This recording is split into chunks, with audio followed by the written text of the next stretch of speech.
Salut Arthur, j'espère que tu vas bien et aujourd'hui on se retrouve dans le Flex Talk, mon nouveau podcast pour les gens entreprenants et qui veulent avancer dans la vie. Du coup aujourd'hui on va parler de notre travail, on est tous les deux coachs, on s'est rencontrés quand on travaillait tous les deux à Keep Cool. Moi j'étais en stage, Arthur était déjà en train de travailler parce qu'il a eu son BPGEPS avant moi et aujourd'hui on va parler de comment devenir coach et tout simplement qu'est-ce qu'on a mis en place pour y arriver, tout simplement. Voilà.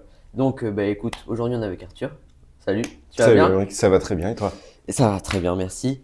Du coup, dans un premier temps, on va commencer à mettre le plan. En premier plan, on va voir ensemble qu'est-ce qui nous a amené à être coach, qu'est-ce qui nous a plu là-dedans et qu'est-ce qu'on a fait pour y arriver. Ok, Dans un deuxième temps, du coup, on va voir ce qu'on va mettre en place pour y arriver. Donc vraiment les étapes qu'on a mis en place pour aller à l'école, peut-être payer les frais d'école parce que c'était un peu ouais, cher, etc. Qu'est-ce qu'on a mis en place pour arriver à la finalité. Ensuite, on va parler un peu de notre parcours quand on était en cours. Voilà, tout simplement. Et après, on finira sur nos débuts en tant que coach quand on a eu notre diplôme. Ça te ok, ça convient? marche, très bien. Ok, ben écoute, on commence par la première question. Qu'est-ce qui t'a donné envie d'être coach dans un premier temps et est-ce que tu as eu un déclic pour y arriver? Ouais, quand j'étais au lycée, j'avais la possibilité de continuer les études dans quelque chose de très classique avec des BTS dans tout ce qui est conception, construction de pièces. Mhm. Et en fait, j'avais besoin d'être à l'extérieur. Je voulais pas être assis dans un bureau, Ok. à juste faire des trucs derrière un ordi et Ouais, me 8 heures flinguer le cerveau, d'écran, c'est 8 ça. heures d'écran par jour. J'ai très vite su que j'aurais pas de carrière professionnelle dans le sport parce Ok. que génétiquement et même physiologiquement, j'étais pas le meilleur. C'est pas le plus solide, peut-être, Ouais, c'est c'est surtout ça, ça. dans le sport. Au sport, Mais je me suis dit, tiens, si tu peux pas être sportif pro, peut-être que tu peux t'occuper de sportif pro. Donc à la base, j'étais parti dans le sport avec l'idée de devenir préparateur physique. ok. Vu que je viens de Brive, forcément, ça aurait été plus dans le rugby, parce que Forcément. voilà, Ok. c'est une religion dans notre ville. Mais voilà, c'était vraiment dans l'idée, tu peux pas être sportif pro, mais tu vas peut-être pouvoir t'occuper de sportif pro ou au moins Ok. accompagner des gens dans le sport. Donc c'est comme ça que j'étais parti dans un premier temps en STAPS, D'accord, super. dans l'idée voilà de faire mon cursus STAPS et de partir en Ok. entraînement pour avoir voilà ce diplôme de préparateur. Ok. Chose qui n'a pas abouti parce que une fois ma L1 en poche, Bordeaux n'a pas accepté le transfert d'école. Donc D'accord. j'ai pas pu aller à la fac de Bordeaux pour continuer STAPS. Ok. Ah putain. À Ok. cette époque-là, j'étais avec j'avais une copine qui elle était prise à une autre fac de Bordeaux, donc mine de rien, Ouais, t'as eu envie de c'est rester. ça, j'ai Ouais, envie c'est de normal. partir à Bordeaux et là, je me suis renseigné sur ce que je pouvais faire à la place de STAPS Ouais. et j'ai vu les BPGEPS qui étaient Ok. beaucoup plus directs en un an. Ouais, et très accessible quand même C'est ça. si on a un minimum de base en C'est général. ça, si on fait un petit peu de sport à côté, les Ouais. tests sont facilement atteignables. Ouais. Et, On en reviendra après ouais. là-dessus. Et du coup, j'ai eu cette discussion avec mes parents parce que forcément, on passe de la fac qui est presque gratuite Oui. à une école privée payante. Ouais. Donc forcément, c'est plus le même budget. Je viens pas d'un milieu aisé, donc Forcément. voilà, payer un diplôme, c'est pas du tout la même chose que d'aller à la fac. Ouais, Donc forcément. j'ai eu cette discussion avec mes parents qui m'ont soutenu parce que voilà, c'était mon projet depuis un moment. Ouais. Ils ont accepté de m'aider pour passer ce diplôme. Ok. Et c'est pour ça que j'en suis venu au BPGEPS. Ok, donc ça c'est ta première partie. Mm. Écoutez, moi je vais vous expliquer mon petit parcours avant d'en arriver là. J'ai eu des études qui étaient très très très théoriques et très portées sur tout ce qui est maths, programmation, Donc, très, très informatique, mais pas informatique formelle en tant que langage de programmation, etc. Même si on avait un peu, et à chaque fois mm. j'avais énormément de mal. On a fait la même chose tous les deux, on a fait un bac STI 2D C'est vrai. d'ailleurs. Moi j'avais la spécialité SIN, donc sciences informatiques Ouais. industrielles. Et donc du coup, après ça, j'ai eu mon bac très facilement. Et après, j'ai fait un GE2I. Un GE2I, c'est une école qui s'appelle Génie électrique informatique Mm. industrielle. Donc, c'était beaucoup d'électronique appliquée, de l'électronique qu'on devait programmer pour créer des systèmes numériques. Ok. Donc, par exemple, des cartes mères pour un objet, pour un vélo. On a fait ça, par exemple, en gros, un logo qui tournait pendant que la roue du vélo tournait et on devait programmer pour que le logo s'affiche bien Reste pour que, ouais, stabilisé. C'était c'était un des projets qu'on avait eu et c'était vraiment le tout début. Et les maths étaient très très très poussées, mais vraiment très poussées. Il y avait des 2 pages entières, par exemple, de calcul littéral, donc c'est genre sans, avec aucun numéro. Voilà, Ouais. juste, Juste des lettres. ouais, juste des lettres. Parfait pour la dyslexie. Voilà, c'est ça. Donc du coup, ça c'était le b.a.-ba et encore niveau maths, c'était vraiment très compliqué et j'avais pas forcément les capacités sur cette branche-là pour y arriver convenablement. Et puis surtout, comme toi, j'ai vu que j'avais pas forcément envie de passer toute ma vie derrière un ordinateur. Mm. J'ai besoin d'échanger avec des gens, j'ai besoin de passer du temps avec du monde, d'échanger. Et même moi, ce que j'aime dans le coaching, on y viendra après, mais c'est vraiment cet échange pour faire progresser, pour faire, comment dire, que les gens ils s'améliorent dans la vie de tous les jours, que ce soit sportivement, intellectuellement, etc. Donc du coup, après mon NGE2I, quand même si j'ai raté, je me voyais pas encore parce que j'étais au début de j'étais dans mes débuts dans le sport, on va dire. Et du coup, j'ai fait une année de BTS. Donc j'ai fait une année de BTS en réseau informatique à Gustave Eiffel. Donc c'est un lycée qui est juste à côté de la gare de Bordeaux. C'était un endroit assez compliqué de temps en temps. Et du coup, au début, je pensais qu'il allait pas avoir de programmation parce que la programmation c'était ma grosse problématique. J'avais vraiment pas la logique prog. Je sais pas pourquoi. Quand je me retrouvais devant la page blanche et qu'il fallait commencer à écrire le code, j'étais Pas de à d'inspi. l'ouest. Ouais, vraiment, j'étais à l'ouest et à chaque fois, toujours eu du mal à comprendre le langage mathématique. Voilà, enfin, j'arrivais à le comprendre, mais le mettre en application, c'était beaucoup plus compliqué. Ok. Bref, ça c'est pour l'aspect, on va dire, avant tout ça. Et en gros, pendant cette année-là, c'est là où j'ai commencé à vraiment m'intéresser de moi-même pour tout ce qui est anatomie, biomécanique, alimentation, du sportif, etc. Où j'ai commencé vraiment à me faire mon propre socle théorique dans la science du sport, en fait, tout simplement. Ok. Et plus principalement dans la musculation. Parce que il faut que je revienne quand même à mes racines. Avant que, enfin, peut-être juste au moment où je passe le bac, j'ai 18 ans et je pèse, je pense, 42 kilos. Donc quand on a 18 ans, c'est pas un poids super fou. Alors je fais pas 1m80 non plus, hein. Ouais, on n'a pas tous. Voilà. Je pense que je dois faire entre 1m60 et 1m65, donc voilà. Mais quand même, c'est pas un poids où on est un minimum solide et où on est apte à affronter la vie de C'est demain. ça. Pour diverses raisons, pour en revenir sur notre podcast.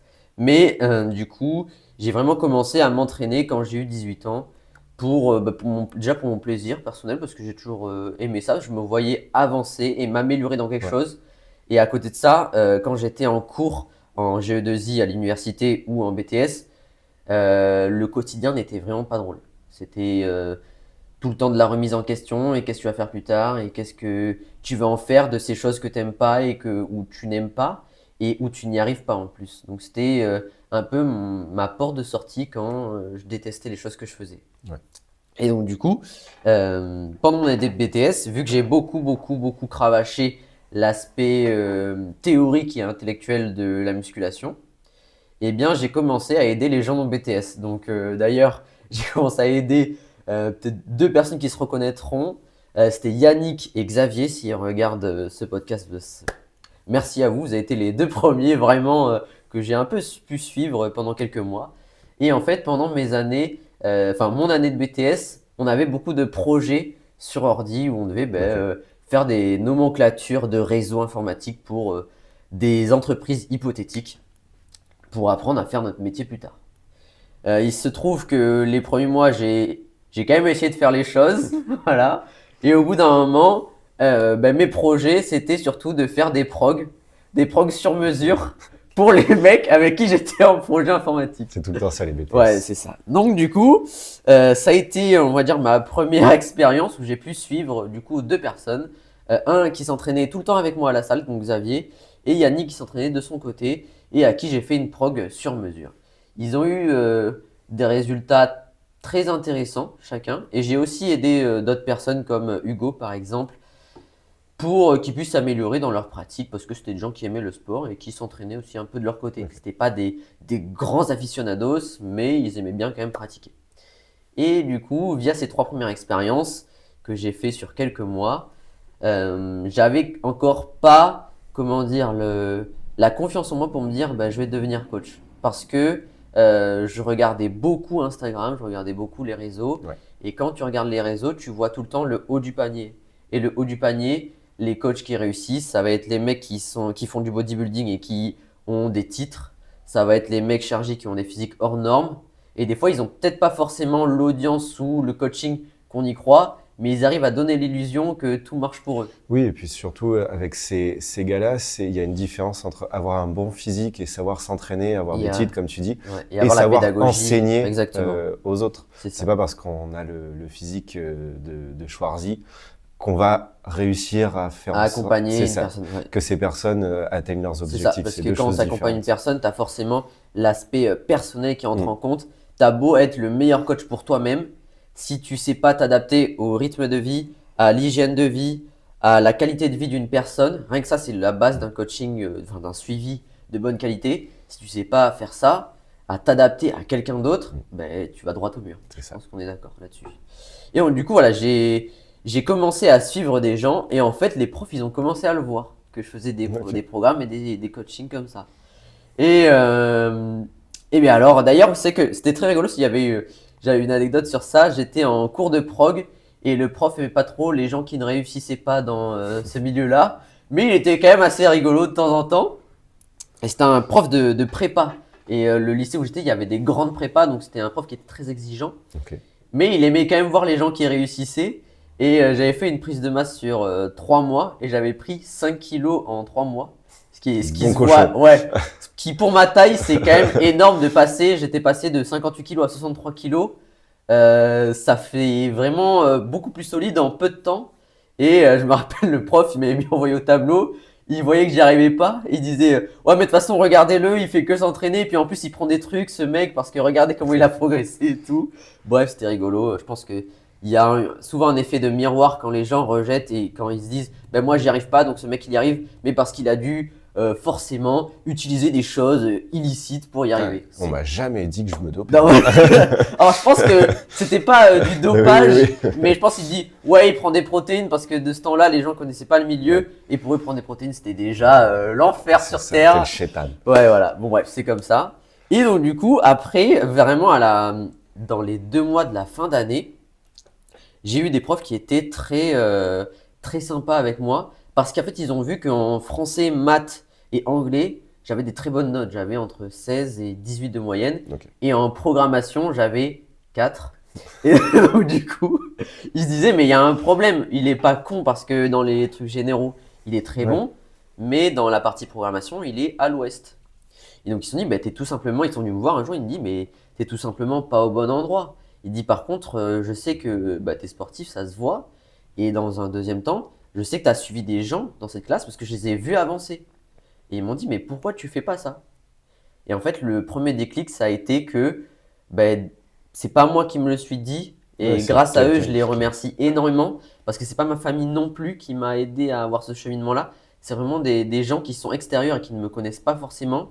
Quand j'ai vu dans leurs yeux que ils voyaient que c'était probable, que c'était faisable pour moi, je me suis dit, ben, si ces gens-là ils me font confiance, dans ce cas-là, je peux aussi me faire confiance C'est alors. ça, faut se lancer. C'est ça. Et puis après, forcément, les gens que j'ai suivis aussi pendant mon année de BTS m'ont dit, bah ouais, fais ça parce que là, on voit en BTS, t'es en train de sombrer.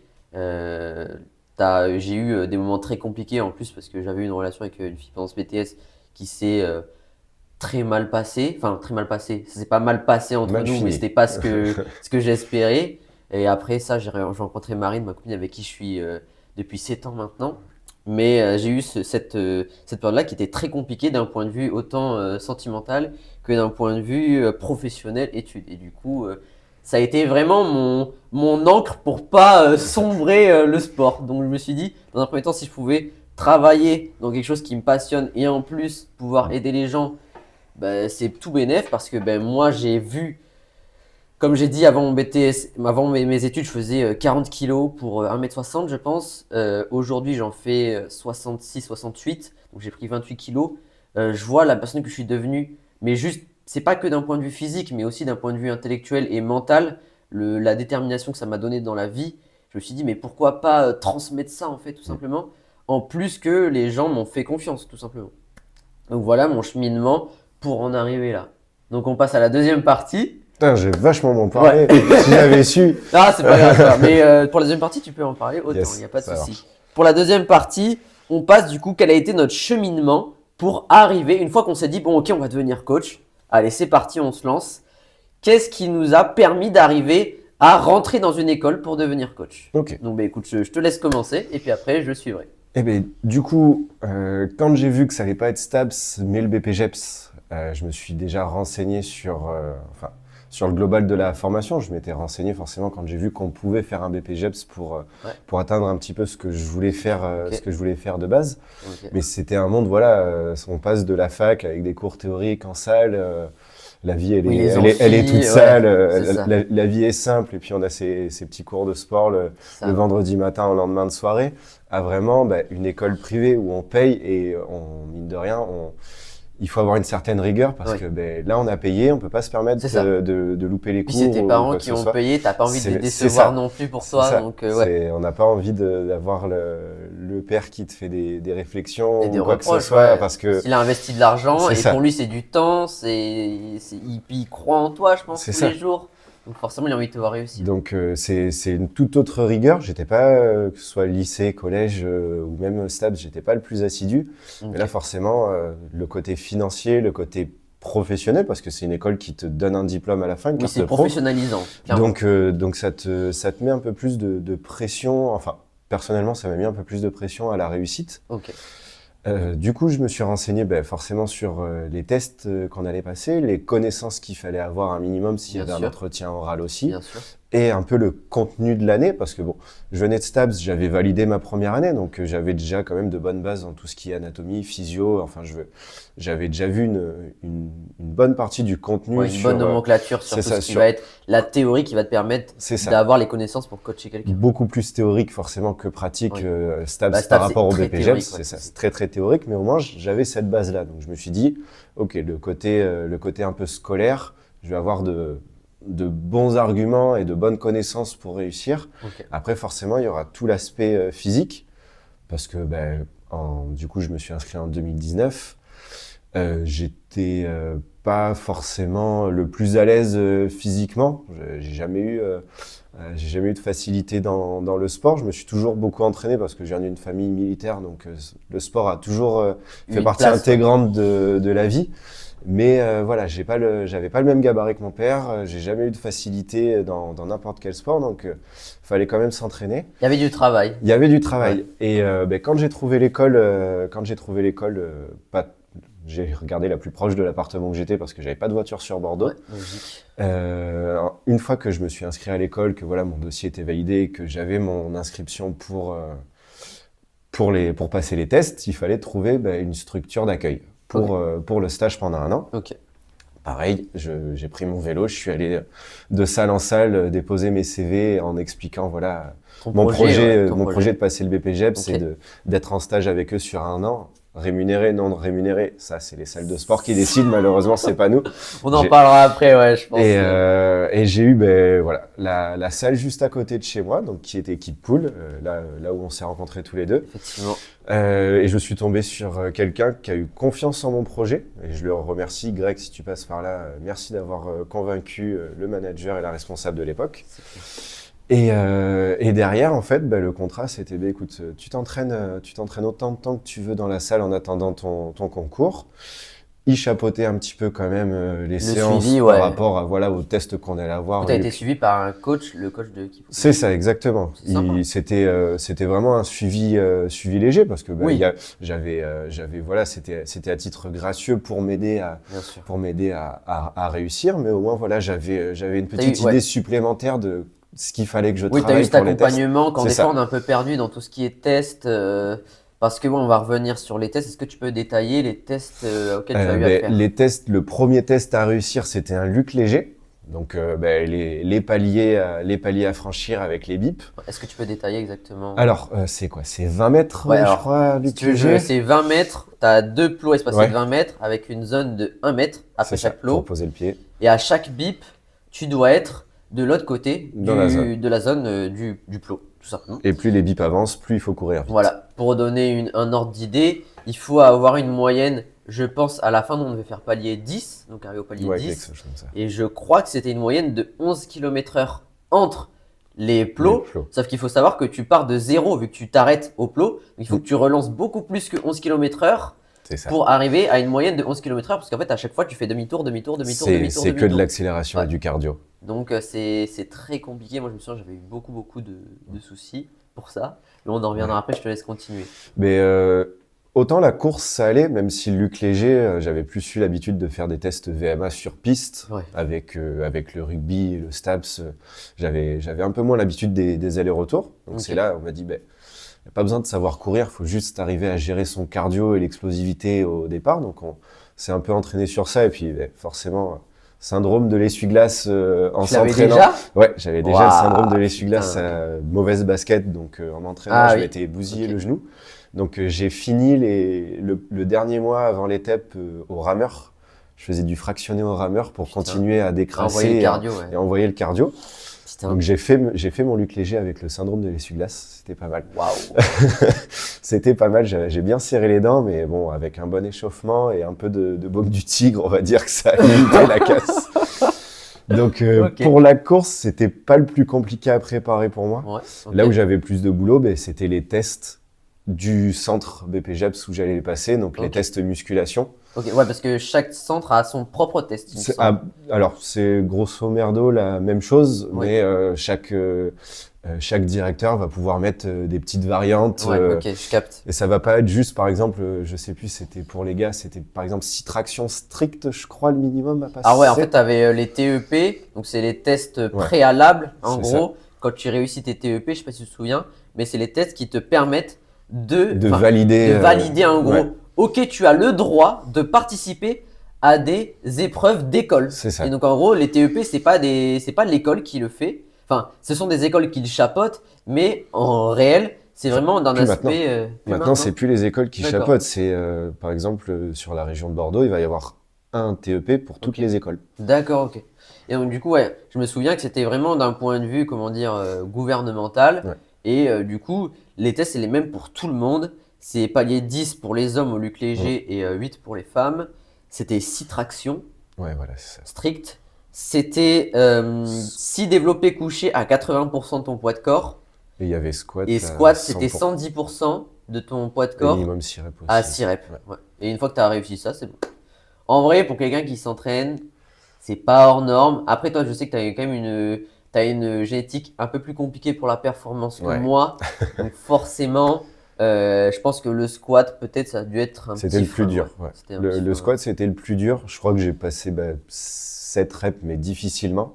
Okay. Pour le reste, ça allait un peu mieux, même si développé couché, j'ai des bras de 12 mètres de long. Donc c'était pas le plus facile. Okay. Mais voilà, au moins avec ce petit entraînement que j'avais eu pendant les 3 mois avant les tests. Ça t'a permis de bien te C'est ça m'a conditionné pour moi réussir. Et puis le jour J, c'est comme un match, c'est comme un combat. Ah oui, t'as un peu le stress de la réussite. Ça monte, donc tu fais des performances où tu aurais peut-être un peu plus de mal si c'est ton entraînement de tous les jours. Mais là, c'est le jour où il faut y arriver.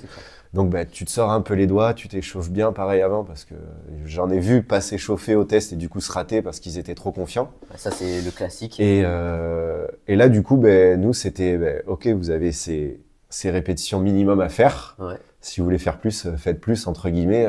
Ça vous fera des points en plus parce que il y a un nombre limité de places par école. Okay. Donc on est toujours plus nombreux que le nombre de places à la fin. Bien sûr. Donc c'est un peu la guerre de celui qui va faire le meilleur palier au Luc Léger et le plus de répétitions. C'est une sorte de concours, c'est un concours sportif. C'est un concours, donc forcément ça met une petite pression supplémentaire. Okay.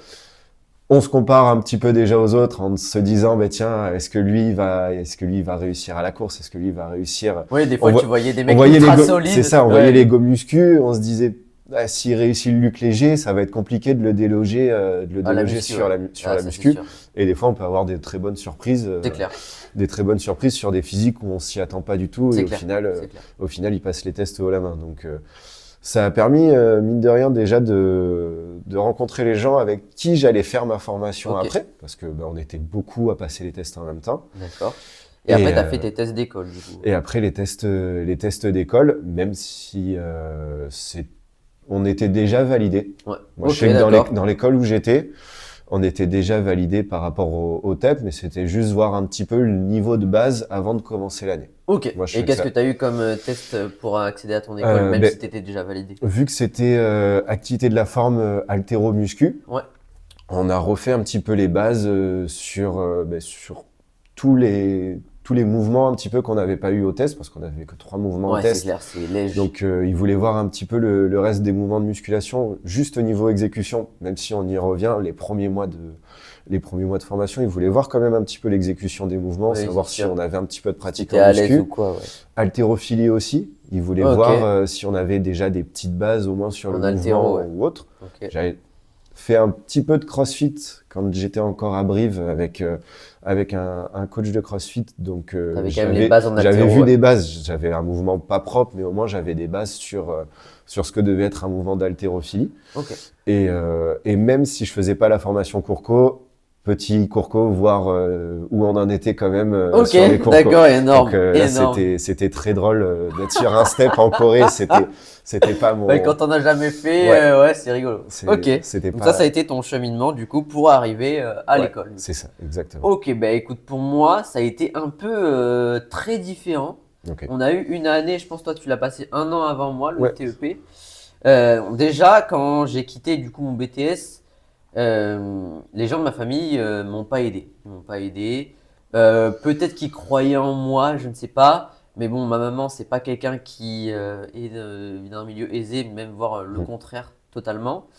Mon père, il avait déjà il était podologue, mais il n'avait pas forcément les moyens de m'aider. Donc j'ai dû tout me payer tout seul. Ok. Voilà. Alors du coup, ben, je me souviens, c'était 3 800 euros. Donc ben, j'ai travaillé, j'ai fait.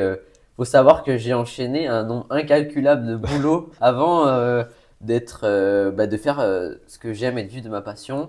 Donc mon tout premier boulot, j'ai travaillé dans un camping l'été. Donc ça, c'était quand même c'était entre mon année d'IUT et de BTS. BTS. Et donc je me souviens, c'était 2 mois où j'étais à la supérette du Oh camping. putain. Et alors franchement, c'était un de mes étés que j'ai préféré de toute ma vie. C'était un super moment parce que j'étais avec 2 amis et c'est 2 personnes avec qui je m'entendais très bien de ce temps-là. Ok. Et donc, du coup, bah, t'es au bord de la plage, t'as 19 ans, ça fait un an que tu t'entraînes, tu fais de la muscu, donc voilà, c'est un peu le milieu propice. Ça flex sur la Ouais, ça plage. flex un peu, voilà, forcément. Voilà, puis t'as tout ce qui entoure la vie quand t'as 18-19 ans et que t'es un peu plus en forme physiquement que les autres. Bon, t'as des opportunités différentes de quand t'es jeune. Bref. Et du coup, j'ai fait ça pendant 2 mois. Et d'ailleurs, c'est là où j'ai commencé à m'entraîner dans une salle. Parce que je me suis entraîné pendant un an chez moi. En gros, moi, ce que j'ai fait quand j'ai commencé à m'entraîner, je voyais beaucoup, beaucoup de monde qui s'inscrivait à la salle et qui n'y allait pas. Je voyais tout le monde qui payait pour ne pas y aller. Et je me suis dit, bon, déjà là, il y a un problème. Alors, du coup, ce que j'ai fait, c'est que je me suis dit, ok, tu t'entraînes pendant un an tous les jours. Donc, pendant un an, je me suis entraîné chaque jour que Dieu fasse. Tu nous as fait une One Punch Man. Voilà, donc je me suis entraîné tous les jours. Et je me suis dit, si pendant un an, tu t'entraînes constamment, ou alors, allez, je crois que je me laissais même pas un jour de repos. C'est pas à faire, hein, mais bon, au début, tu fais comme bon te semble. Eh bien, je me donnais le droit, personnellement, de m'inscrire dans une salle. Parce que vu que je gagnais pas de thunes, Ouais. eh ben, même si c'était que 20 euros par mois avant, eh ben, c'était quand même quelque chose pour moi. 20 euros par mois à l'époque où on a commencé, il n'y avait pas beaucoup de salles. Hein. Bah, c'était Basic Fit. Il y avait déjà Basic Ouais, Fit. il y avait déjà Basic Fit. Ouais, Mais à Brive, avant, il y du avait coup, quand j'ai été dans le camping, je gagnais vraiment 0 euros. Donc, j'avais jamais eu de salaire de ma vie.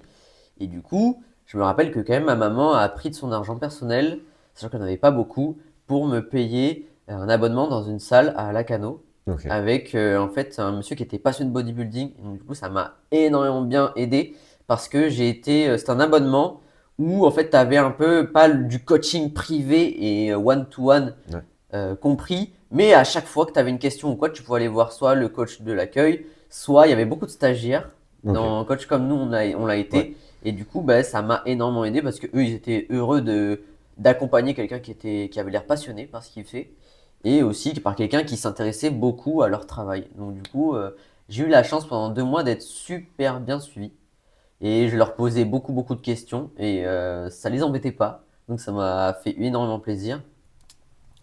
Et du coup, ça c'était bien avant le BTS, donc on n'en est pas normalement dans la partie Ouais. donc où je chemine pour en arriver. Là, donc du coup, quand j'ai quitté mon BTS, j'ai commencé à faire coursier Deliveroo. Et avant, coursier Deliveroo, c'était en vélo, hein, c'était pas en voiture. Ou en scout. C'était pas en voiture ou en scoot, les gars, hein. Je faisais 60 km de vélo par soir en 3 heures, en Putain, moyenne. t'as raté une Non, vocation. en Hein. 4 heures. Allez, en 4 T'as heures. raté une vocation. Alors, j'ai pas raté une vocation parce qu'au bout de 3 mois, déjà, non, en 2 mois, je suis tombé, je me suis éclaté par terre. En gros, ma roue de vélo s'est pris dans les rails du tram à Bordeaux, Classique. classique. Et du coup, je me suis éclaté la tronche par terre. Donc, je m'étais vraiment fait bien mal au genou. Et je suis quand même revenu chez moi. Je suis tombé devant l'arrêt de tram qui m'a amené au terminus de chez moi. Donc, quand même, c'était beau. Ça va, t'étais pas loin. Ouais, et je me rappelle que j'ai amené les pizzas au mec avec le genou en sang, le vélo éclate et il y avait du sang sur ses cartons de pizza. Et le mec il me dit, ça va aller quand même? Je dis, bah ouais, je vais rentrer chez moi quoi. Même pas un pourboire. Ouais, si je crois qu'on m'en avait laissé un quand même. Mais du coup, ouais, c'était un peu rigolo. Et du coup, après ces 2 semaines-là où j'ai arrêté de travailler, il faut savoir que quand tu fais des Deliveroo, t'es à ton compte, t'es Ouais. auto-entrepreneur. C'est-à-dire que là, pendant 2 semaines, j'ai pas travaillé. C'est pas, oh oui, la Sécu, vous pouvez me payer pendant que mon arrêt maladie. Non, non, t'as rien du tout. Tu vois, j'avais déjà le pied dans l'entrepreneuriat, mais là, c'est vraiment l'entrepreneuriat à rincer. Tu vois, c'est l'entrepreneuriat nul, quoi. Bon, bah, c'était comme ça. Et du coup, je commence. Bon, et au bout de 2 semaines, je reprends après cette chute. Et quand j'ai eu un soir où je me suis dit, bon, là, faut que j'arrête Deliveroo, faut que je fasse autre chose. Parce que, ben, en fait, moi, mon gros problème, c'était que je me suis dit, il faut que je fasse le meilleur rendement, donc il faut que je pédale le plus possible pour faire le plus d'argent possible en moins de temps possible. Malheureusement, ça marche pas parce qu'au bout d'un moment, tu as une fatigue musculaire qui Ouais. s'accumule, qui s'accumule, qui s'accumule. Et alors, je sais pas ce qui s'est passé ce jour-là, mais pendant un jour, j'ai pas pu bouger, j'étais couché dans mon lit et j'avais mes muscles de quadriceps qui ils se contractaient comme ça, ils faisaient Ouais. ta ta ta ta ta ta ta ta ta, et d'un coup, ils se contractaient comme ça pendant 10 secondes. Ils se contractaient, mais vraiment, ils se contractaient, mais à balle, et ça me faisait ultra Ouais, mal. ton système nerveux, il en pouvait Ouais, plus. mon système nerveux avait craché. Et là, il se relâche, il refait ta ta ta ta ta ta ta ta, et bam, il se recontracte comme un bâtard. Et là, je me dis, mais c'est quoi ce truc de dingue? Et du coup, je dis, bon, là, faut que j'arrête, c'est plus possible. Donc là, j'ai commencé à arrêter ma première micro-entreprise. Et j'ai travaillé, je pense, 2 mois dans un premier temps à Leader Price. Ça n'existe plus Leader Price, mais Ouais. j'ai été magasinier à Leader Price pendant 2 mois. Quand j'ai reçu ma première paye, bah, c'était le SMIC. Et là, j'ai eu que mes yeux pour pleurer parce que je regardais déjà beaucoup de contenu sur l'entrepreneuriat. Je suivais déjà beaucoup de monde qui faisait de l'argent. Ok. Et quand tu te vois toucher un SMIC, ça fait chier.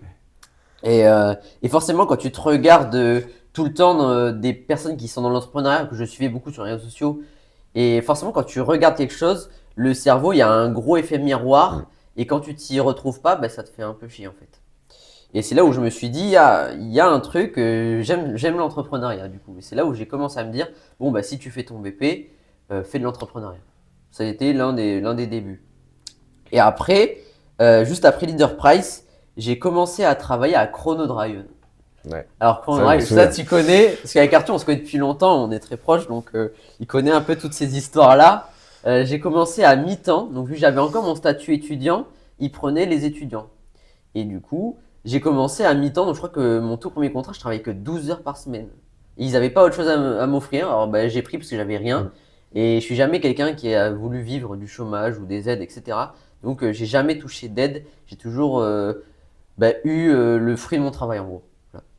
Donc au début, je gagnais 460 euros. Ouais. Voilà.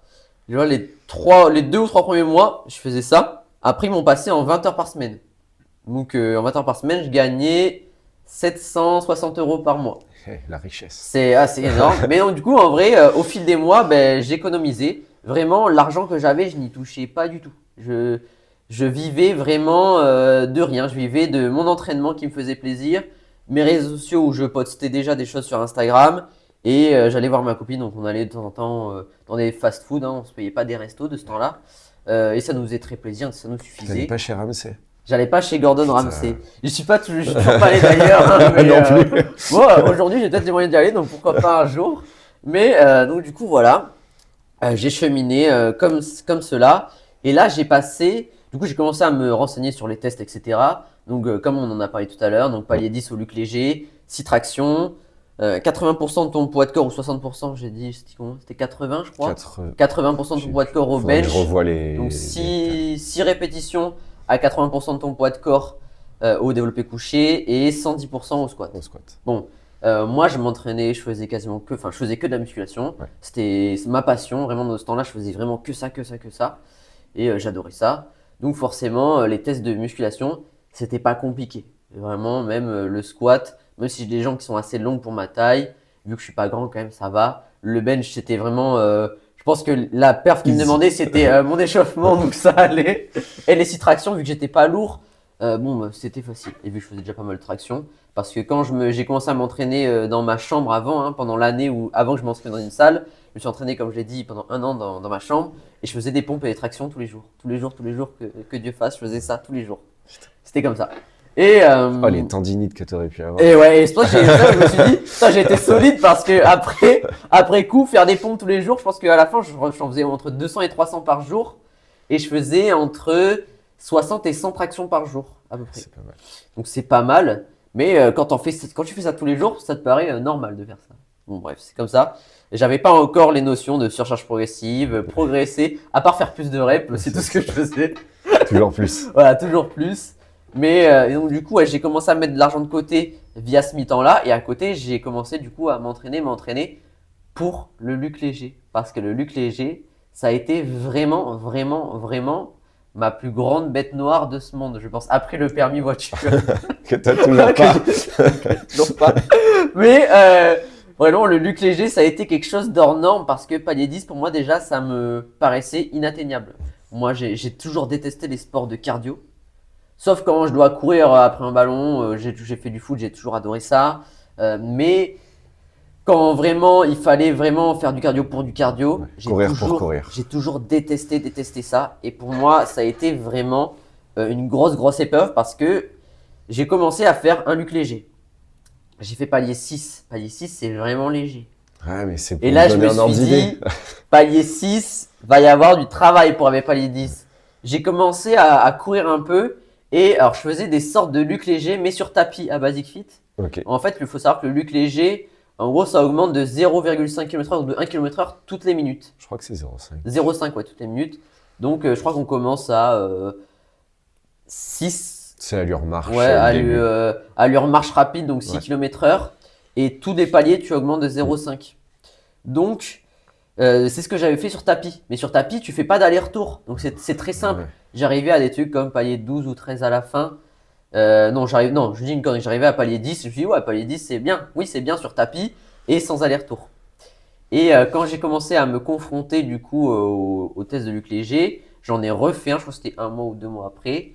Et j'ai fait palier 7,5, je crois. Et là, je me suis dit, non, mais je vais pas y arriver. Je vais pas y arriver. Les TEP, c'était dans 3 mois. Et là, palier 7,5 dans 3 mois, 8, c'est chaud. J'ai fait 1 mois. J'ai regardé des vidéos YouTube de militaires qui faisaient des lucs légers. Ils disaient, ouais, tu vas voir, fais du fractionné. Le fractionné, c'est la méthode numéro 1 pour y arriver. Nanana. J'ai fait du fractionné. Alors, j'ai pas été coaché, je me suis coaché moi-même. Mais j'ai fait du fractionné pendant 3 semaines. Et au lieu de faire palier 7,5, j'ai fait palier 7,75. Et là, je viens de perdre 1 mois pour gagner un quart de palier. Je me suis dit, c'est pas possible. Il me reste 2 mois. Là, je peux plus faire ça. Donc, je me suis dit, je suis tombé sur une autre vidéo et un mec qui dit, il y a vraiment une technique spéciale pour le luc léger. Donc, on va essayer d'expliquer la technique. Je vais pas l'expliquer, ça va prendre un temps incommensurable. Mais voilà, du coup, j'applique la technique et je fais des paliers tous les 2 jours. Et j'arrive à taper palier 8,75. Et le luc léger, j'ai pris un palier en 3 semaines. Alors qu'avant, avec la technique d'avant de leur fractionner à 2 balles, j'ai pris 0,25 paliers. J'étais content, hein.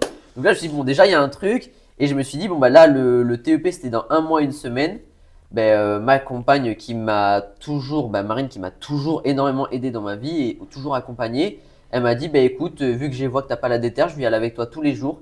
Et tous les jours, tu vas faire ton putain de luc léger. Et du coup, tous les jours, je me suis dépassé. Et j'ai eu une technique de quelqu'un qui faisait du cardio où, en fait, il m'a dit, il faut que tu aies un lièvre Donc je pense que tu dois connaître. Ouais. Donc moi je faisais mes 7 premiers paliers où j'étais à l'aise. Et après tu mets quelqu'un qui est frais, qui rentre dans le palier et qui court toujours devant toi. Et je dis, faut que tu le suives, faut que tu le suives, faut que tu le suives. Et ça a été, du coup, je crois que je l'ai fait avec Xavier et Nicolas de ce temps-là. Et donc, du coup, ça m'a énormément aidé qu'ils puissent courir devant moi et qu'ils me donnent vraiment cet élan-là. Et j'ai commencé à faire palier 9,5. C'était 2 semaines avant les tests. Et 3 semaines avant les tests. Et 2 semaines avant les tests, c'était la première fois où je faisais palier 10. J'ai cru que j'allais mourir. Et j'ai réussi à le faire une deuxième fois. Mais j'avais réussi palier 10 que 2 fois avant de passer mon TEP. Donc c'était vraiment un gros stress pour moi.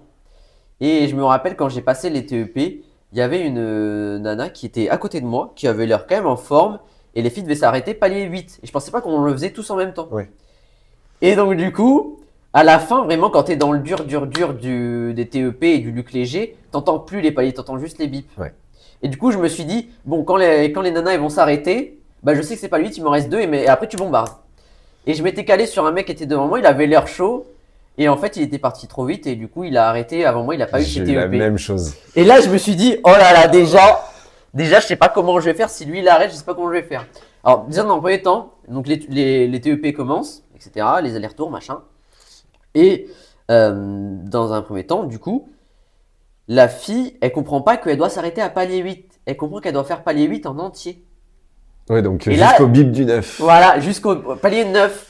Et là, quand je la vois arrêter, je me dis, oh là là, on est au palier 8. Je suis rincé. C'est mort, je vais pas y arriver, mais je continue quand même. Donne ton max. Je donne mon max, je continue. Et là, je vois un mec que je suivais qui s'arrête palier 9,5. Je me dis, putain. Et là, je comprends qu'en fait, il m'en reste que 0,5. Donc, je bombarde. J'avais déjà eu un avertissement quand même. Et je finis par y arriver. Et d'ailleurs, ce jour-là, j'avais été très déçu parce que il y avait un coach avec qui je correspondais de temps en temps sur Instagram, avec qui a une très bonne théorie et qui a de très bonne connaissance. Il s'appelle Lucas. Et du coup, il s'était arrêté parce qu'il s'était fait mal à la cheville et j'avais été ultra déçu pour lui. Mais il a eu juste après, il a fait la session d'après, il l'a eu. Et du coup, j'étais ultra content d'y être arrivé parce que je savais que les tests muscu, c'était mon truc. Je n'ai pas galéré, j'y suis allé presque sans m'échauffer, comme on se dit, faut pas faire ça. Sauf au squat quand même, parce que au squat, 110% de ton poids de corps, quand t'as pas trop l'habitude, c'est quand même déjà pas mal. C'est ça. Et du coup, j'ai eu mes TEP. Et du coup, ce qui a été très différent de toi, c'était que quand on avait ces TEP, en gros, moi, ça me donnait juste le droit de participer au test des écoles qui était tout autre. Et donc, j'ai dans un premier temps participé au test du Krebs. Et moi, avant, j'étais vraiment très axé bodybuilding en gros et on va dire musculation, vraiment d'un point de vue progresser musculairement. Ouais. Voilà. Et quand j'ai fait mes tests au Krebs, j'ai eu 20 sur 20 au test. Donc en gros, les tests, on devait faire développer coucher à 80% de notre poids de corps comme au TEP, mais il fallait faire le maximum de reps. Ok. J'ai fait 20 reps, donc j'ai eu 20. Oui, Voilà. simple et Efficace. Il fallait faire 20 reps au squat à 110% de ton poids de corps. J'en ai fait 16, donc j'ai eu 20, parce qu'en fait à partir de 15 reps, tu avais 20. Ok. Donc j'ai eu 20. Il fallait faire, je crois que c'était 14 tractions poids du corps. J'en ai fait 14, donc j'ai eu 20. Et à l'haltéro, par contre, j'étais jamais fait d'haltéro et de crossfit avant. Donc j'avais quand même appris via quelqu'un qui était enseignant à pas, comme ta copine, comme Emeline. Et il m'a enseigné du coup l'haltéro, donc un grand merci à Benjamin qui m'a énormément aidé parce que je partais de zéro, j'avais jamais fait d'haltéro, donc c'est très compliqué. J'ai eu 12, voilà. Mais le problème c'est que après il y a eu la partie orale et au Krebs c'est quelque chose qui s'occupe beaucoup des sports généraux, donc foot, rugby, escrime, tout ça. Et donc du coup ils ont vraiment pas aimé mon côté bodybuilding et côté musculation pure et dure. Et du coup ils m'ont pas accepté. Donc là déjà première grosse déception parce que je réussis mes TEP. Je me suis lancé corps et âme pendant 2 ans pour rentrer dans une école et je vois ça marche pas. Je me dis bon c'est pas grave, au bout d'un moment, pendant une semaine je suis quand même très mal, mais je me suis dit pas grave. Je vais à Eurofitness, qui est une école qui me correspondait beaucoup plus parce que c'était une école spécialisée dans tout ce qui était les sports de force, donc bodybuilding, powerlifting, cross-training, etc. Et donc là ça match direct. C'est eux qui organisent les compétitions de toute façon de body, sur la région. C'est eux qui organisent les compétitions de body dans la région et de force aussi. Voilà. Et d'haltéro aussi d'ailleurs, je crois, pas tout le temps, mais de temps en temps. Et donc du coup, je fais les tests physiques, donc là c'était que l'haltéro, et après les oraux. Donc l'oral ça se passe super bien parce que forcément ça fit direct, et il m'accepte direct. Et donc, c'est là où j'en ai fait, j'ai pu rentrer à l'école. Voilà. Et donc, du coup, si tu veux, je te laisse un peu développer cette partie-là, école, études pour toi. Ouais.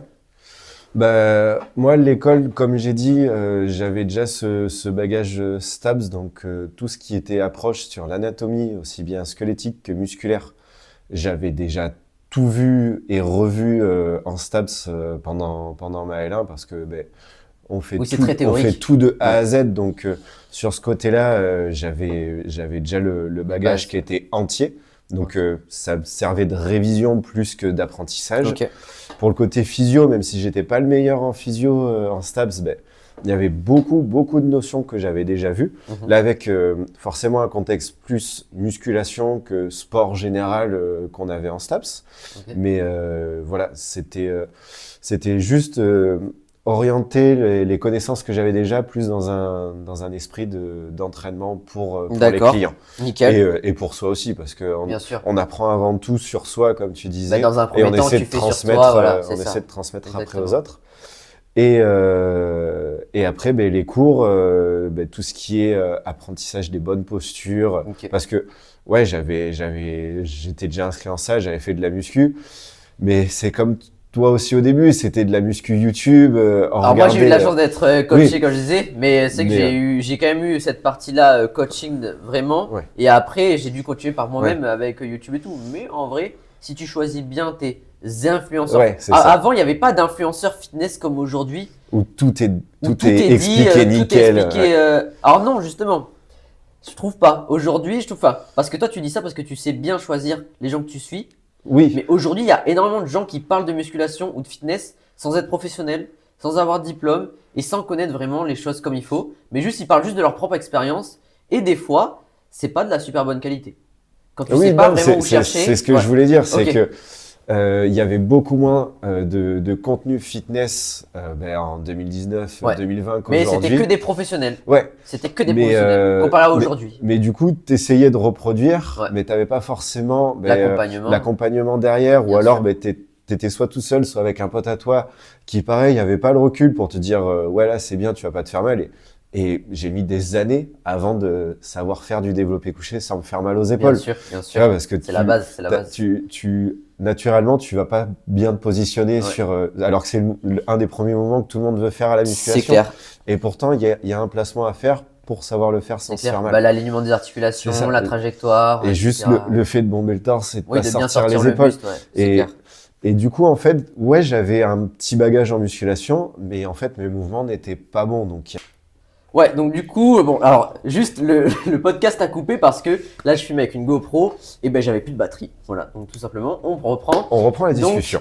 T'en étais au fait que quand tu apprends les mouvements de ton côté, c'est pas nickel. C'est ça. T'apprends sur YouTube un peu de ton côté. Et donc, du coup, quand t'es allé à l'école, t'as dû vraiment cravacher. Et pour- c'est le b.a.-ba aussi parce que il faut apprendre à bien faire le mouvement et surtout à voir sur les autres aussi l'exécution. Exactement.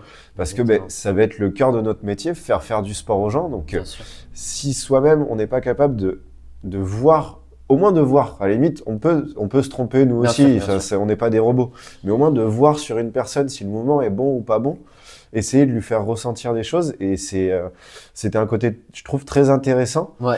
Tout ce côté placement, sensation. Ouais, parce que chaque personne est différente, donc C'est à ça. chaque fois, tu as tout le temps un profil qui n'est jamais le même. C'est ça, il n'y a pas une vérité, il y a plein de vérités C'est différentes en muscu T'as et as en 10 placement. chemins pour arriver C'est ça. à une finalité à chaque fois. Et Exactement. encore 10 chemins, je suis gentil. Et du coup, c'est une partie à laquelle je m'attendais pas trop au BPGEPS et en fait, qui est nécessaire et hyper intéressante. Oui, C'est en vraiment fait, c'est l'apprentissage de toutes ces postures. Tant qu'on n'a pas fait ça, on n'a pas le droit d'accompagner sur les plateaux quand on est en stage. Oui, c'est Quand ça. on n'a pas validé. C'est les premières. Je crois que d'ailleurs, c'est pas un diplôme, une validation. C'est ça. Je sais plus comment ça s'appelle. EPMSP, un truc Oui, comme ça. les EMSP, ouais. Ouais. Et d'ailleurs, faut savoir, je me souviens, que ce truc-là, c'est le truc le plus simple. Je pense que c'est le diplôme le plus simple, enfin pas un diplôme, mais la certification la plus simple Ouais. qu'il y a à avoir. Et je me rappelle que je l'avais pas eu pour une bonne raison. Mais ça, c'était encore mes trucs, on va dire, bodybuilding. Parce que, par exemple, ils nous demandaient de coacher sur chest press, donc Ok. ici, ce mouvement-là, et tirage vertical. Et quand, dans un point de vue bodybuilding, quand tu mets vraiment le poignet cassé, que tu verrouilles pas avec le pouce comme ça, que tu viens pousser comme C'est ça, une grippe.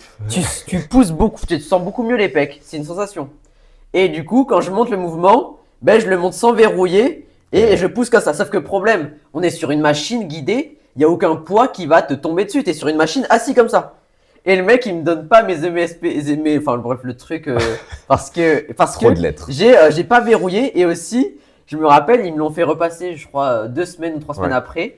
Et je me souviens, ils m'ont dit, montre le tirage vertical, donc celui-là, ok. Et je me rappelle, au début, je commence à mettre mes mains comme ça, et je regarde le prof et je fais, et non, il faut absolument verrouiller avec le pouce pour bien tenir la barre. Et là, je regarde, je fais, Et oui, l'ami. et je dis, et voilà, et là, on tient bien à la barre. Et c'est sûr qu'elle va pas nous tomber dessus, hein. Est-ce que tu as fait un hook grip d'haltérophilie Non, ou pas même pas. Mais je te jure, même le prof, il a éclaté de rire parce qu'il savait pourquoi je faisais ça. Et le mec que je coachais, du coup, que c'était un mec de ma classe, et il a explosé de rire, je me souviens. Mais je te laisse continuer, pardon. Mais du coup, l'année en soi de BPGEPS, ça suit son cours. Ouais. On a de l'apprentissage, beaucoup d'apprentissage personnel aussi, je trouve, à côté. Ok. Rien qu'avec les exercices, merci Monsieur Delavier, hein. Avec les Ça, c'est bouquins, clair. avec les 3 tomes Gundil et Delavier, on C'est en clair. apprend, on en apprend C'est des clair. tonnes aussi avec l'application derrière en cours ou en stage. Ces livres, ils sont fantastiques. Et c'est surtout, en fait, outre l'année de BPGEPS court, c'est l'année de BPGEPS stage Ouais. qui est ultra enrichissante. C'est clair. Stan, si tu passes par là, on sait jamais. Merci pour l'année que j'ai On a eu passée tous les avec deux toi. ouais, le même comment- tuteur. Ouais, le même tuteur, voilà. Franchement, Et franchement, Stan, c'était quand même quelqu'un. Stan au top. C'est quelqu'un de rocambolesque. Ouais, disons. c'est ça. Il a vraiment une personnalité qui est à part. Physiquement, ce gars-là, t'en croises pas tous les jours Ouais, déjà. c'est clair. Et ouais, en fait, une approche du sport différente des Très profs ludique, qui étaient, ouais. des profs qui étaient très théoriques, très scolaires. Et lui, très ludique, Ouais. très dans l'animation, on va Ouais. dire, d'une séance. mais, et c'était sympa. mais toujours ultra carré, ultra Oui, précis c'est sur clair. ce qu'il faisait. Et ça rendait l'activité vachement plus cool, en fait, à Oui, faire que ludique, juste. ouais, c'est vraiment le mot. Ouais, c'est ça. Que juste place tes épaules comme si. Ouais, voilà. Enfin, le discours était pas robotique, toujours. Et c'est vraiment Très avec humain, lui que, en fait, ouais, tout que j'ai simplement. vu l'adaptabilité avec les clients aussi Bien derrière, sûr. de toujours changer. Mais des fois, lui, comme tu dis, très ludique, très drôle, mais des fois, faut juste être sérieux parce qu'il y a des gens qui attendent du sérieux de Oui, notre ça, part en fait, aussi. ça dépend encore une fois du public que tu as. Ouais. Et j'ai appris énormément avec Stan à côté sur lui qui avait déjà forcément son BPGEPS depuis peut-être 2 ans déjà. Ok. Pour être tuteur, il faut un minimum d'ancienneté. Et qui avait déjà ce bagage aussi en coaching, m'a appris énormément sur t'apprends ça en BPGEPS, c'est nickel, mais tu vas voir que des fois les règles, faut un petit peu les changer Oui. pour adapter aux gens, Pour parce le que public, ouais. rien que l'explication, nous on est en BPGEPS, quand on nous explique des mouvements, on est tous sportifs. On a tous un minimum de conscience de notre corps. Surtout la C'est proprioception, ça. elle est nickel. Donc, Donc, t'as pas besoin de l'expliquer. on nous dit de serrer les omoplates sur un développé couché, j'y reviens. Oui. On va serrer les omoplates sur Donc, un tu vas développé sortir couché. le buste, etc. Il y en a qui ont du Mais mal à appliquer ça quand t'as c'est ça. pas Un conscience monsieur, de madame, ton tout le corps. monde qui vient en salle de sport parce que il a envie de changer ou parce que son médecin lui a dit ce serait bien de se remettre au sport ou quoi, Bien sûr. va pas avoir le même bagage sportif que nous, pratiquants de sport depuis sans doute C'est tout ça. petit. Et c'est ça le plus dur d'ailleurs. Et c'est Coacher ça. des gens en forme et des sportifs, c'est très facile. C'est ça. C'est très simple. Hein. Mais alors, coacher quelqu'un qui n'a aucune notion de son corps Ouais. et de comment se placer dans l'espace, il y a des gens, je leur dis mets le dos droit, ils se mettent Ah comme ouais, ça. c'est un- Je leur dis non, mais mets le dos droit. Et enfin, je leur dis creuse le bas du dos. Et ils n'arrivent pas à se mettre en fait. Plus d'une fois, je me suis tiré les cheveux Ah oui, oui. même pendant mes premières années après de coaching, des fois avec des gens où c'était pas facile. Et c'est là en fait que c'est ça en fait pour moi un des points forts du métier de coach. Comme on disait, c'est pas juste aimer faire de la musculation, c'est apprendre aux autres. Et apprendre aux autres le b.a.-ba C'est clair. de la musculation, c'est déjà un énorme progrès sur leur vie de tous les jours parce que c'est des réflexes qui vont pouvoir petit à petit, à force de s'entraîner, adopter Ben naturellement oui, en c'est fait. clair. Genre, tu fais tes courses, tu soulèves tes 2 paquets de courses. Ben, au lieu de faire un dos rond dégueulasse et de te baiser une Tu vas vertèbre, te pencher eh ben, tu sur vas les te jambes. pencher, tu sors le buste, tu te C'est penches ça. les jambes, tu creuses le bas du dos, tu sors le buste, tu fais une extension de buste et voilà, c'est bon. Ou même, tiens, mettre un truc un peu lourd en hauteur, bah, tu vas arrêter de te faire comme ça. C'est ça. Et du coup, tu vas pas te niquer les épaules, par Et, exemple. C'est des trucs tout bête, mais. Et ça, j'étais content hein, quand j'avais des sportifs, je leur disais ah c'est simple, tu vois, Oui, parce que c'est facile, au on final. t'explique, tu te places bien directement. Mais ça m'a fait énormément apprendre aussi tout ce côté, mais surtout en stage en plus. Pédagogie, tu sais pas encore comment t'adresser aux gens. Ok. Je suis quelqu'un de quand même nature timide, mais bon, forcément, tu rentres dans un jeu aussi quand tu rentres dans le monde du sport. Oui, t'as un peu une Tu étiquette, te crées ton coach. personnage Ouais, aussi c'est ça, autour, donc t'es obligé naturellement de te sortir un peu et d'aller de vers tes les facilités, autres. d'aller Ouais, vers c'est les clair, autres. c'est vrai. Mais c'est sûr que tu es en train d'apprendre le métier de coach, tu es en train d'apprendre toutes les connaissances derrière. Et en même temps que tu apprends, faire apprendre aux autres, eh bien, c'est ultra enrichissant. Et je pense que c'est pour ça que le BPGEPS, une fois que tu as ta carte professionnelle à la fin, te donne une légitimité pour travailler. C'est clair. Je vois, j'ai des potes qui ont continué STAPS.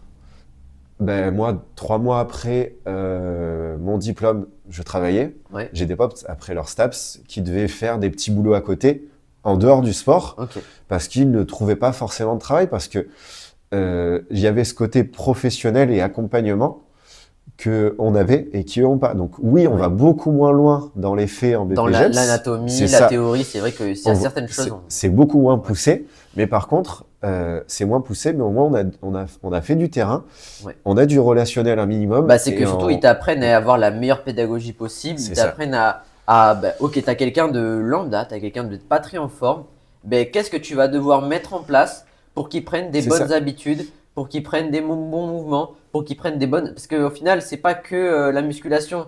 Ils t'apprennent aussi à comment accompagner quelqu'un qui ne connaît rien. Mais ce qui est super bien, c'est que dans l'année, t'as des projets à faire avec des cobayes. Et justement, c'est pas juste bodybuilding. Je veux que mon client, je le coach pendant 3 mois, il ait pris tant de centimètres de tour de bras. Et moi, j'ai fait ça pour la Lucas, mais je veux dire, forcément, on a tous choisi forcément un dossier parce qu'on aime ça. Parce qu'on aime ça et que mine de rien, la musculation,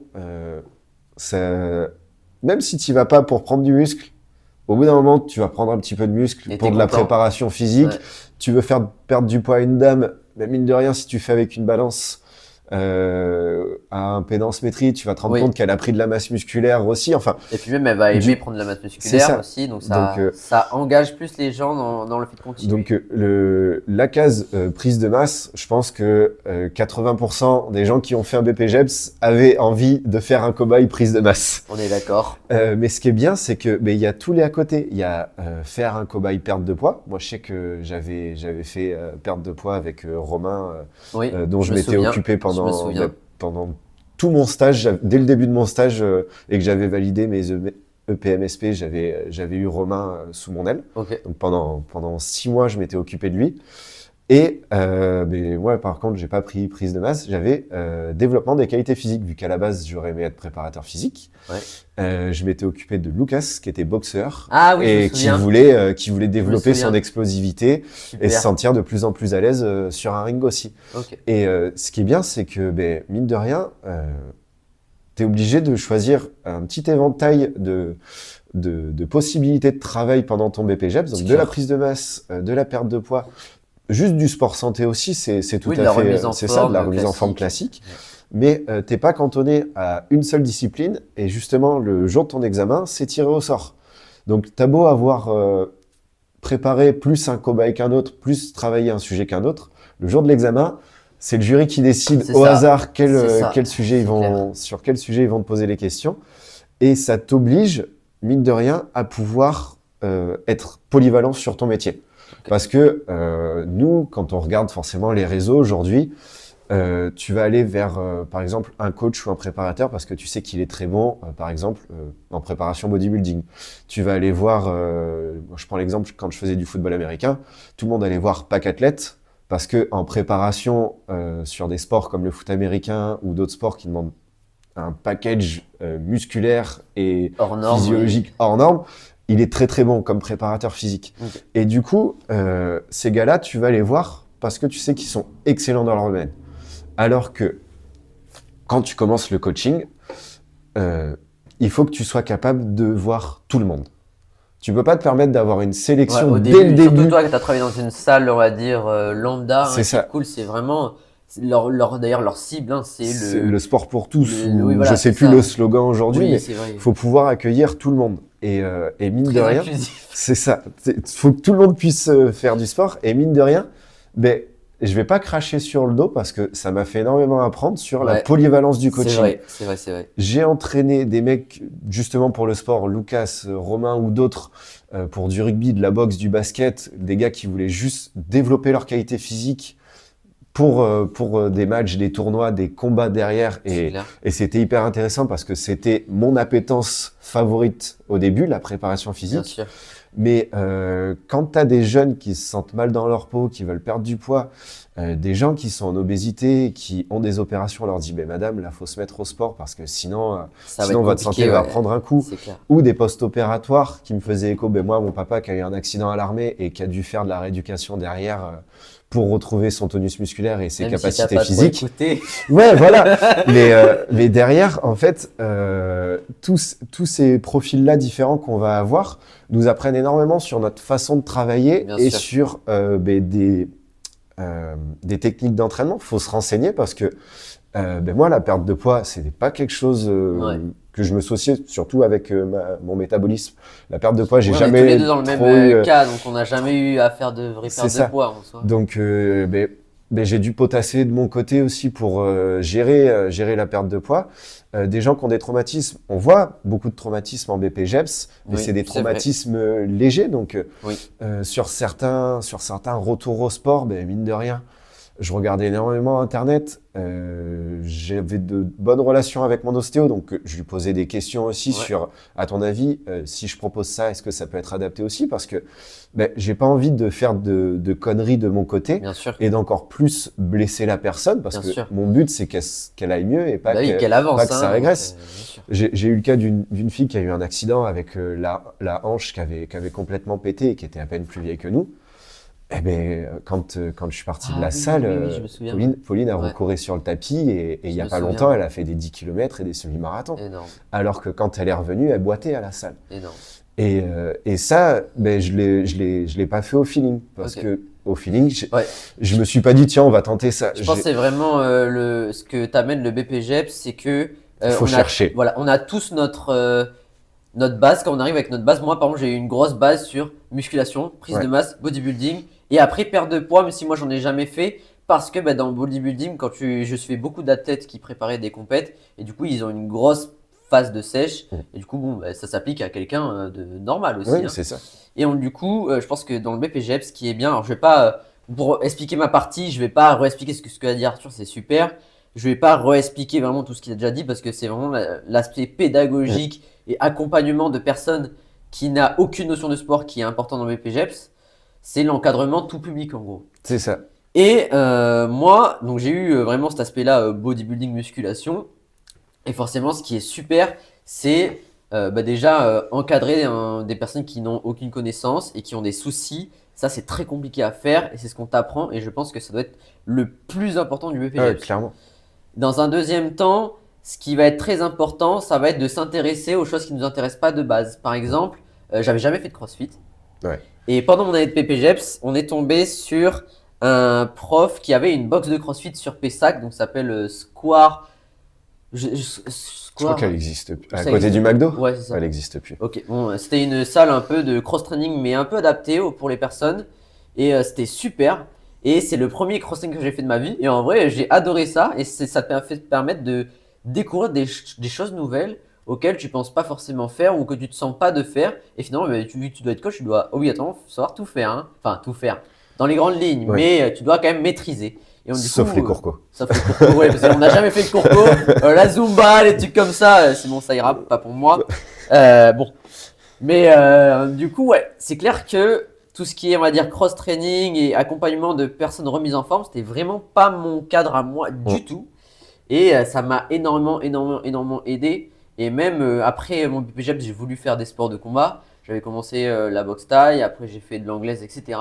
Et le fait qu'on qu'on apprenne tout ça. Moi, ça m'a gavé aidé dans cet aspect-là parce que j'avais que l'aspect musculation. Donc, quand j'ai commencé à faire des sports de combat, bah, ça m'a beaucoup aidé d'avoir ces connaissances-là. Donc, c'est vrai que pour ça, même si c'était pas la spécialité d'Eurofitness, parce qu'ils étaient quand même plus spécialisés dans la musculation et les sports de force, ils sont quand même très calés dans ça. Donc, c'est vrai que le BPGEPS, pour moi, comme tu l'as dit, c'est vraiment une grosse partie de pédagogie et d'accompagnement de public, tout public, avec soit zéro connaissance ou alors avec des connaissances mais qui a des difficultés physiques, tout simplement.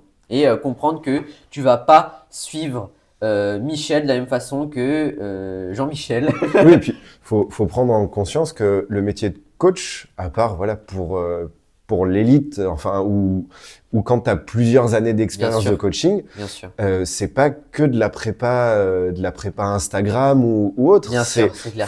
C'est pas ce qu'on voit. En fait, il y a la partie émergée immergée de l'iceberg. Tu vois, c'est sur Instagram, les mecs qui font des coachings. Allez, vas-y, pousse à la salle.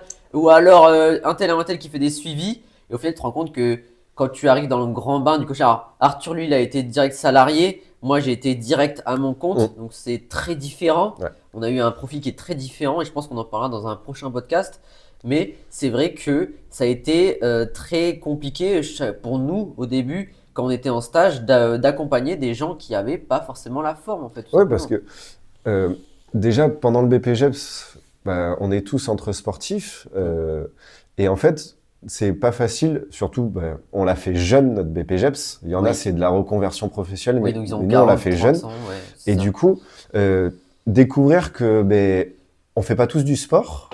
Et on n'a pas tous. Ça nous fait bizarre. On fait oh là. On se dit pourquoi il comprend pas ce que je dis. Enfin j'emploie des mots simples. Et non en fait on n'est pas tous pareils. C'est ça parce que quand on est coach, on a tous les gens qui sont autour de nous en général, c'est des gens sportifs. C'est ça. C'est des gens sportifs, c'est des gens qui s'entraînent et même s'ils ont pas à la base fait du sport quand on était coach, quand on a commencé à se mettre au sport, on aimait transmettre aux autres, donc forcément ils se sont mis au sport grâce à nous, comme Marine, ma copine que j'ai mis, enfin ma fiancée maintenant que j'ai mis que j'ai mis au sport et elle a adoré ça et ça l'a beaucoup aidé dans sa vie. Je pense que ma grand-mère aussi et que j'ai entraîné à la salle quand j'avais la salle dans le garage, ça l'a beaucoup aidé. Et c'est vrai que en fait quand tu commences à vraiment prendre en charge des gens qui ont zéro connaissance, au début, tu te dis, mais j'arrive, je suis contre un mur, quoi. Je suis contre un mur. Là, moi, si je devais donner un conseil, et en fait, j'ai eu la réponse. C'est la dernière partie, Qu'est-ce que tu aurais comme conseil à donner? J'ai eu la réponse que après. J'ai pas eu la réponse pendant que je passais mon BPGEPS. Et en soi, voilà, moi, comme j'ai dit, c'était plus un rêve en mode, je veux travailler avec des sportifs. Moi, j'avais la volonté d'après de passer un DU, donc diplôme universitaire, toujours dans le sport, pour gravir les échelons. Et en fait, le coaching pur et dur comme il est là me convient parce que j'en fais quand même encore. Même si je suis plus salarié, je fais encore du coaching. Et en fait, un jour, il y a quelqu'un qui m'a posé la question. Un jeune qui avait la vingtaine et il me disait un jour il m'a posé la question pourquoi t'as fait coach, pourquoi t'as voulu être coach. Et sur le coup je me suis senti con parce que j'ai pas trouvé de vraies réponses à lui donner. Et je me suis dit je m'étais jamais posé la question en fait. Bien sûr. Et je lui dis écoute voilà moi j'aime le sport, mais une réponse bateau, j'aime le sport, j'aime accompagner. Je savais pas quoi répondre. Et c'est un gars que j'accompagnais quand même, tu vois. Pareil, non, vraiment, c'était un adhérent de la salle. Cool, mais voilà que j'ai suivi quand même aussi un petit peu parce qu'il y avait du coaching à Keep Cool. Bien sûr. Et un jour, ce jeune vient me voir et me dit écoute Arthur, merci, je me sens vachement mieux parce que on avait perdu un petit peu de masse grasse, la confiance était revenue aussi parce que mine de rien dans le coaching, il faut donner confiance aux gens aussi. Faut les féliciter. Forcément, faut leur rentrer un petit peu dedans. Et encore, ça dépend des profils. Il y a des gens, faut pas leur rentrer dedans. Exactement. Mais le challenge fait partie du sport. Bien sûr. Mais faut valoriser les progrès des gens. Parce que même si c'est infime, il y a du progrès et il faut le souligner. Et en fait, cette personne est venue me voir en me disant merci, ça va mieux, je commence à aller mieux en fait. Et c'est là où tu commences. Et du coup, il m'a dit merci. Et je lui ai dit tu vois la question que tu m'as posée il y a quelques mois, pourquoi tu fais ce métier? Mais c'est pour ce genre de moment. Je t'ai rendu service en fait. Tu te sens mieux grâce à moi. Mais voilà, moi il m'en faut pas plus. C'est clair. Ouais, le cadre de travail, on fait faire du sport aux gens, c'est cool. On est payé à faire du sport aux gens, c'est cool. C'est super. Mais quand des gens nous disent merci Et c'est surtout que, en fait, quand ils te disent c'est un kiff merci, de c'est des ouf. choses que tu peux voir par toi-même parce que tu C'est vois ça. son évolution personnelle d'un point de vue physique, mais d'un point de vue peut-être confiance en soi, intellectuel, Ouais, c'est quelqu'un ça. qui a peut-être, qui était quelqu'un qui se recroquevillait souvent sur soi. Même, j'ai eu le cas d'une personne que j'ai suivie. Ah ouais, moi, quel conseil je donnerais aux gens, c'est déjà d'avoir un plan détaillé parce que Arthur, il a eu de la chance de trouver un travail de salarié très vite. Ouais. Sauf qu'aujourd'hui, ça n'existe plus le Ah, format. c'était Voilà, avant le c'était avant. Covid. Ça n'existe plus le format coach en plateau de musculation. Ça n'existe plus du tout. Donc, c'est soit on est à son compte, comme j'ai fait, on Mm. ouvre une salle, on fait du coaching à domicile, etc. Mais c'est très compliqué parce qu'on est beaucoup. Et ça, j'en parlais dans un prochain podcast, comment on fait pour bien se débrouiller en tant qu'entrepreneur, jeune entrepreneur. Mais moi, j'avais eu deux axes. C'était soit je partais à l'armée parce que j'ai toujours aimé Mm. l'armée, soit je commence à être à mon compte. Voilà. Et j'ai pas voulu aller à l'armée parce que, en fait, pendant mes années de salarié, j'ai travaillé pendant 5 ans à Chronodrive et j'étais toujours un peu en conflit. Pas des fois en conflit physique, même si à la fin j'étais avec des gens que j'appréciais pas forcément. Donc j'étais en conflit un peu vraiment, réellement avec les responsables. Mais j'ai toujours eu du mal avec l'autorité parce que j'ai du mal à me dire que c'est quelqu'un qui va me dicter comment je dois travailler, comment je dois me comporter, comment je dois faire les choses de ma vie, quand à partir en vacances. Pour moi, je compte sur personne et je suis quelqu'un, j'ai toujours voulu être très indépendant. Et du coup, c'était vraiment impossible, je pense, pour moi de partir à l'armée, même si à l'armée, vu que c'est des gens qui imposent le respect, moi j'écoute. Quand c'est des gens qui imposent le respect, qui ont un bagage dans mes expériences C'est important, ça. je ferme ma gueule et je dis, je l'écoute parce que le mec il pèse, tu vois. Mais dans le monde du travail, t'es avec des mecs qui ont travaillé toute leur vie dans un travail à 2 balles. Ils ont sucé au-dessus d'eux pour arriver là où ils en sont. Ouais, je sais que mais Ouais, non, c'est la mais réalité. Faut être en adéquation avec sa réalité. Ils se prennent pour je sais pas qui parce qu'ils gagnent 1 600 € par mois et qu'ils sont responsables. Mais c'est pas des responsables, c'est des irresponsables plutôt. Et moi, je pouvais pas être drivé comme cela. Donc c'est pour ça que j'ai direct choisi le fait d'être à mon compte. Et c'était très dur au début, très dur. ouais, je Arthur, m'en il a souviens. connu ce moment-là. Mais c'est pas pour autant que c'est impossible et que si on met les choses vraiment en avant qu'il faut, on y arrive. Donc pourquoi j'ai voulu être coach? Parce que déjà moi, avant d'être coach, je suivais beaucoup d'entrepreneurs et j'ai toujours adoré l'entrepreneuriat. Donc ça a été pour moi l'occasion de pouvoir lancer mon entreprise et de commencer mon entrepreneuriat. Et aussi dans un point de vue, dans un premier temps, parce que quand j'ai vu que j'ai suivi des gens et que j'ai pu les aider énormément, comme l'a dit Arthur, c'est ultra plaisant. Par exemple, j'ai un ami qui s'appelle Xavier et que je vois très souvent, enfin souvent quand il revient de l'armée. Lui, il a toujours rêvé faire l'armée, mais il avait vraiment pas le bagage physique et sportif pour y arriver. Mm. Et je sais que je l'ai suivi, ça a été dur, mais je l'ai tabassé jusqu'à ce qu'il y arrive. Et en 6 mois, je l'ai fait réussir ses tests d'armée. Et il est venu me voir, il me dit, c'était mon rêve d'intégrer l'armée. Et sans toi, j'y serais pas arrivé. Et ça c'est un truc que je m'en souviendrai toute ma vie. C'est ça, en fait, faut pas vouloir être coach juste pour se mettre sur les réseaux Ouais, c'est clair. et faire de la muscu dans Il y une a salle. avant tout une C'est côté ça. passion, en fait. C'est, C'est un métier passion, c'est vouloir aider, c'est de l'aide aux gens. c'est clair. Peu importe le niveau de la personne, mais même quand on voit un Stéphane Matala qui va voir un coach, le coach l'aide dans C'est son ça. objectif. Enfin, Alors qu'il est hors norme déjà alors, et qu'il a des connaissances de c'est zinzin. ça. Et en fait, à tout niveau, le rôle d'un coach, c'est d'aider la personne. Ah Et ouais. si on n'a pas envie d'aider une personne, Là, on sera un mauvais coach. c'est ça. Ou alors, on sera pas coach longtemps. Oui, on fera du On coach connaît cuisine. Voilà. On connaît plein de coachs autour de nous qui, même pas 2 ans après leur BPJEPS, exerçaient plus. Ouais, c'est clair. Parce qu'en fait, ils avaient pas la bonne approche mentale. Pédagogique C'est ça. et mental. L'adéquation entre ce qu'ils voulaient faire et la réalité du métier de coach était pas tout en autre, adéquation. ouais, c'est clair. Donc du coup, vraiment, comme conseil qu'on donnerait, avant tout pour ceux qui veulent devenir coach ou qui sont intéressés par ce milieu-là, même un coaching qui n'est pas sportif, hein, mais si vous n'avez pas la passion d'accompagner, d'aider et de comprendre les autres, ça sera impossible pour vous. C'est ça. Être à l'écoute et, Voilà. et adapter. C'est clair. C'est adapté. Donc, je pense qu'on va en finir là-dessus. Merci pour votre écoute. On se retrouve du coup dans un prochain podcast. Je pense que ce sera pas le dernier. Sûrement avec Arthur pour qu'on raconte notre suite après notre diplôme de Les BGEPS. anecdotes. Ouais, les anecdotes, etc. Moi, j'ai passé un très bon moment. Ouais, moi aussi, En c'était vrai, cool. c'était vraiment sympa. Écoute, n'hésitez pas à follow. Je pense que je vais mettre sur YouTube et sur Spotify. Donc, n'hésitez pas à me suivre sur les réseaux, à me suivre sur Instagram et sur l'Instagram d'Arthur si vous voulez le suivre. Mais c'est pas un Je Instagram de poste sport. rien, mais c'est Mais voilà. Et du coup, moi, ça va beaucoup m'aider parce que si je vois que je suis suivi et que je suis encouragé, ça me fera plaisir de continuer. Donc, du coup, on se retrouve dans un prochain podcast Ouais. plus en forme et plus flex. Ciao!